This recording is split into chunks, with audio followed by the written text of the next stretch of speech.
Hello everyone, welcome to MB academy. मित्रांनो, हा जो प्रश्न दिसतोय तो प्रश्न कंबाईन ग्रुप पूर्व परीक्षा 2026 रिसेंटली जो पेपर झाला कंबाईनचा त्यामध्ये प्रश्न हा पुन्हा रिपीट झालेला आहे. याच्या आधी मी आपल्या MB अकॅडमीवरती 2 लेक्चर ऑलरेडी मी अपलोड केलेले आहेत. त्यामध्ये पण मी तुम्हाला सोर्स सांगितलेले आहेत की कोणत्या टॉपिकमधून कोणता प्रश्न बिलॉंग करतो. ठीक आहे. आता इथं पण प्रश्न दिला, प्रश्न मी रीड करतो. प्रश्न आहे काय, युरेनियम 92-238 च्या अणूमध्ये किती न्यूट्रॉनचा नंबर असतो. म्हणजे तुम्हाला इथे विचारलं, एक ॲटम दिलाय आणि एक अणू दिलाय आणि त्यामध्ये किती न्यूट्रॉन्स आहेत हे शोधायचं आहे. इंग्लिशमध्ये रीड करतो. How many neutrons are there in an atom of uranium 92-238. म्हणजे 92 एक ॲटम आहे, ॲटमचं नाव आहे युरेनियम. तर या युरेनियम मध्ये न्यूट्रॉनचा नंबर किती आहे तो आपल्याला शोधायचा आहे. ठीक आहे, ओके. म्हणजे आपल्याला हे कळालं, हा जो प्रश्न आहे त्या प्रश्नामध्ये आपल्याला न्यूट्रॉनचे नंबर शोधायचे आहेत.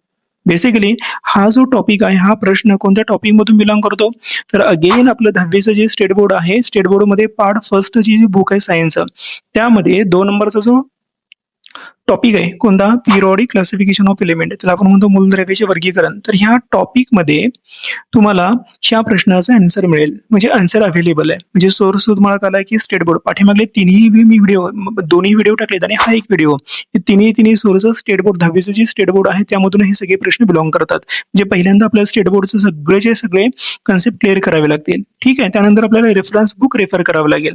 मग इथं काय दिलंय की आपल्याला ॲटम दिलं, ॲटमचं नाव आहे युरेनियम आणि युरेनियम मध्ये किती न्यूट्रॉनचा नंबर आहे तो आपल्याला शोधायचा आहे. काय होतं की एक पिरियॉडिक टेबल आहे, पिरियॉडिक टेबलचं नाव आहे मॉडर्न पिरियॉडिक टेबल, त्याला मराठीमध्ये म्हणतो आधुनिक आवर्त सारणी. आणि ही आधुनिक आवर्त सारणी किंवा मॉडर्न पिरियॉडिक टेबल कोणत्या वैज्ञानिकाने दिलं तर सांगायचं हेनरी मोसले. ह्या मॉडर्न पिरियॉडिक टेबलमध्ये टोटल एलिमेंटची संख्या आहे किती सांगायचं. आज नाव रिसेंटली जर विचारलं तर टोटल एलिमेंटची संख्या आहे 118 आणि 118 एलिमेंट पैकी आपल्याला एक एलिमेंट विचारलाय कोणता, युरेनियम. तर या युरेनियम जो ॲटम आहे किंवा एलिमेंट आहे, तर या युरेनियम मध्ये किती न्यूट्रॉनचा नंबर आहे हा प्रश्न आहे. मग बेसिकली मी एक फॉर्म्युला जनरेट केलाय मित्रांनो. फॉर्म्युला आहे काय, इथं मी एक्स लिहिले बघा. हा एक्स काय डिनोट करतो, हा एक्स म्हणजे कोणताही एलिमेंट, तुम्ही 118 पैकी कोणताही एलिमेंट इथं पुट करू शकता. म्हणजे हा एक्स काय दाखवतो, एलिमेंटचा सिम्बॉल दाखवतो. कोणताही एलिमेंट इथं लिहिला तर या एलिमेंटच्या बॉटमचा नंबर हा नेहमी काय असतो, ॲटॉमिक नंबर. आणि या एलिमेंटच्या नेहमी टॉपचा जो नंबर आहे त्याला नेहमी काय नाव द्यायचं, ॲटॉमिक मास नंबर. म्हणजे मला इथे एक कन्सेप्ट क्लिअर झाला. इथं मध्ये जो आहे तो एलिमेंटचा सिम्बॉल असतो. बरं, ह्या एलिमेंटच्या बॉटमचा नंबर हा नेहमी ॲटॉमिक नंबर असतो आणि ह्या एलिमेंटच्या टॉपचा जो नंबर आहे त्याला नेहमी काय नाव द्यायचं, ॲटॉमिक मास नंबर. फाईन. मग इथं हाच फॉर्म्युला मी पुन्हा इथे रिपीट करतोय. इथं तुम्हाला 118 एलिमेंट पैकी कोणता एलिमेंट विचारला, युरेनियम. मी इथं लिहिला युरेनियम. बॉटमचा नंबर किती दिलाय आपल्याला, 92 दिलाय. टॉपचा नंबर किती दिलाय मला सांगा, 238. आणि आपला फॉर्म्युला काय सांगतोय, कोणताही एलिमेंट आहे त्या एलिमेंटच्या बॉटमचा नंबर नेहमी त्याची ओळख काय, ॲटॉमिक नंबर. इथे ॲटॉमिक नंबर किती असणार आहे, 92. आणि कोणताही एलिमेंट आहे म्हणजे युरेनियमचा टॉपचा जो नंबर आहे त्याला तो जो नंबर आहे त्याला काय नाव द्यायचं, ॲटॉमिक मास नंबर. मग मी तुम्हाला विचारलं की युरेनियम नावाचं एलिमेंट आहे त्यामध्ये ॲटॉमिक नंबर किती आहे सांगायचं, 92. आणि ॲटॉमिक मास नंबर किती आहे सांगायचं, 238. आणि अजूनही किती मी सांगतो, इथं कोणताही एलिमेंट येऊन दे, 118 पैकी कोणताही एलिमेंट येऊन दे, त्या एलिमेंटचा बॉटमचा नंबर हा नेहमी काय असतो, ॲटॉमिक नंबर. आणि जेवढे ॲटॉमिक नंबर असतात तेवढेच त्याच्यामध्ये काय असतात, प्रोटॉनचा नंबर असतो.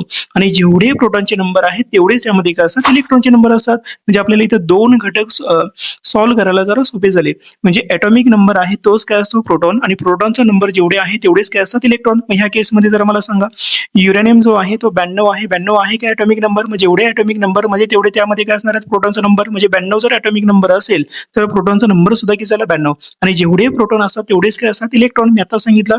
मग 92 जर प्रोटॉनचा नंबर असेल तर इलेक्ट्रॉनचा नंबर सुद्धा किती झाला, 92. म्हणजे प्रोटॉन कसा काढायचा ते कळालं, इलेक्ट्रॉन कसं काढायचा ते देखील कळालं. आता एक राहतोय कोणता, न्यूट्रॉन. न्यूट्रॉनचं काढण्याची मेथड थोडी वेगळी आहे. तर काय करावं लागेल, कोणताही सिम्बॉल दिलाय, इथे युरेनियम आहे, युरेनियमचा बॉटमचा नंबर आहे किती, 92. टॉपचा नंबर आहे किती, 238. नेहमी काय करायचं, टॉपच्या संख्येमधून बॉटमची संख्या मायनस करायची.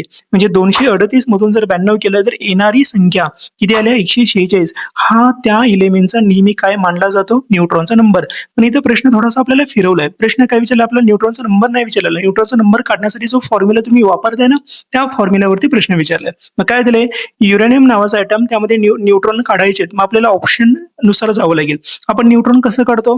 तर सिंपल आहे, टॉपच्या संख्येमधून बॉटमची संख्या वजा करतो. टॉपची संख्या आहे किती? 238. बॉटमची संख्या आहे किती? 92. 238 मधून मायनस करावं लागेल 92. 238 ऑप्शनमध्ये चेक करा कुठे आहे. ऑप्शन नंबर बी मध्ये तुम्ही बघायला गेला तर 238 आहे आणि ऑप्शन नंबर ए मध्ये कुठे आहे? 92. म्हणजे तुम्ही काय, आपण न्यूट्रॉनचा नंबर काढताना काय करतो? टॉपच्या संख्येमधून म्हणजे 238 मधून 92 वजा करतो ना. मग 238 मधून 92 वजा करावं लागेल म्हणजे बी मधून ए वजा करावं लागेल आणि बी मधून ए वजा करायचा तर फॉर्म्युला काय दिलाय? बी वजा ए. म्हणजे ऑप्शन नंबर ए जो आहे तो काय झालाय मला सांगा तुमचा करेक्ट आहे. थोडासा ट्विस्ट करून हा प्रश्न विचारलेला आहे, पण प्रश्न हा जो प्रश्न आहे त्या प्रश्नाचं सोल्युशन आहे की ऑप्शन नंबर 1. ओके, हा कन्सेप्ट क्लिअर झाला असेल. लेक्चर नक्की आवडला असेल तर नक्की लाईक करा, शेअर करा आणि सबस्क्राईब देखील करा.